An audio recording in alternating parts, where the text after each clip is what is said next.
All right, ladies and gentlemen, we are bringing you the second StarCraft tournament live from Gaming Utopia in beautiful New Albany, Indiana.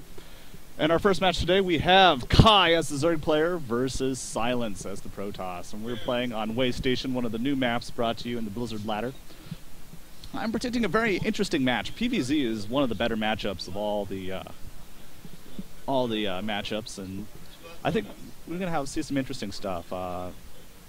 Silence, of course, Daniel Booth, one of the original people in the StarCraft Louisville scene.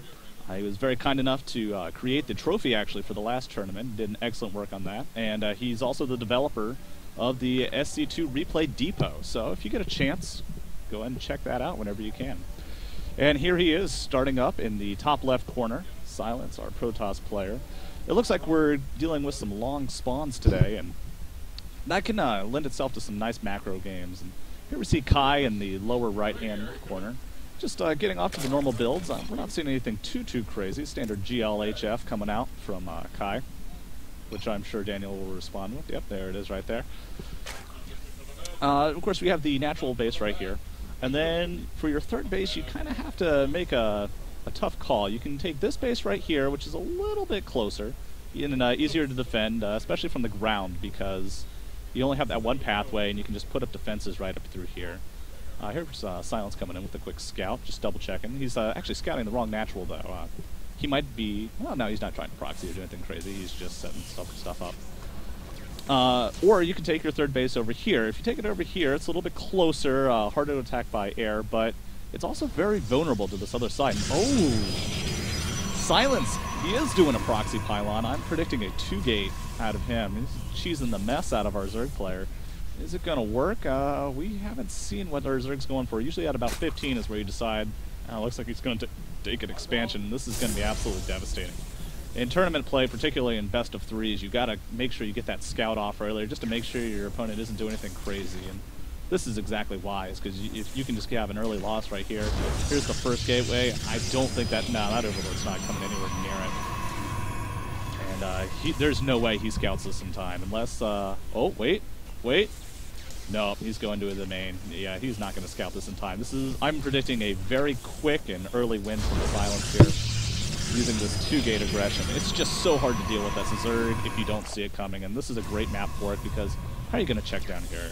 The only way you could even know what's coming is if you send an early scout right up here, and then you notice there's nothing in his base, then you immediately go into road production. He actually tried this against me in a exhibition game we played earlier. Of course, he didn't proxy. He put it up in his own base, and even when you know what's coming, it's very hard to deal with. Ooh, and he's making 3. I question that decision. If you make 3, you're not going to have the minerals to use that production. I wonder if maybe this third one is less to produce zealots and more just to protect this pylon. He won't need it, ultimately. He's already got the first zealot on the way, and he's got the second one coming in there. Looks like he's going to just wait, and well, he's got to be careful. If he waits too long, Zerg can get speed up, and if he sniffs this out, he's got to know something's going on. He looks up in the Protoss base. When you don't see anything, you know he might be building a base in your base. I predict... Oh, man, he's not doing anything, though. He's making more drones. He just added on another one. That's the exact opposite of what you need to do. Then again, if this is a very specific build. He might just have walked up in there, and you have all kinds of play levels. He might have just walked up there and assumed Daniel didn't know what he was doing and say, hey, I got an easy win. What he doesn't know is, nope, he's producing zealots by the 3, and it looks like he does have enough economy to make 3 zealots at a time. I was wrong about that. He's going to be cranking these guys out. And this is, of course, a great strategy. Just get a quick early win in a tournament. It makes you feel helpless as a Zerg player sometimes if you don't see it coming. And I think he realizes right now, he drops the queen, going for the drones. I mean, no reason to attack that hatchery. Well, okay, he's going to do it anyway. Why not? He's going to finish up these drones. I think the game's over at this stage. Yeah, no, he's making a roach warren, but that's a little too late. Yeah, probably going to get this queen down. If he can get the queen down, he'll have absolutely no thing. And he does the right thing. He actually surrounds the queen with the drones. It looks like he's just 1A moving it.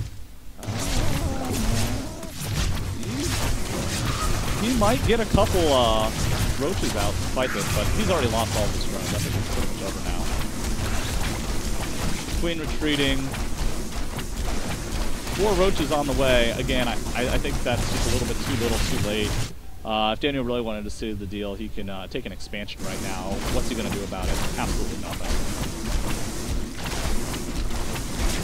Queen being chased around by that zealot. Oh, finally falls, and there's the GG. So, Silence taking a quick early win in this first round of the Gaming Utopia LAN. And we're going to take a short break, and we'll be right back with game 2.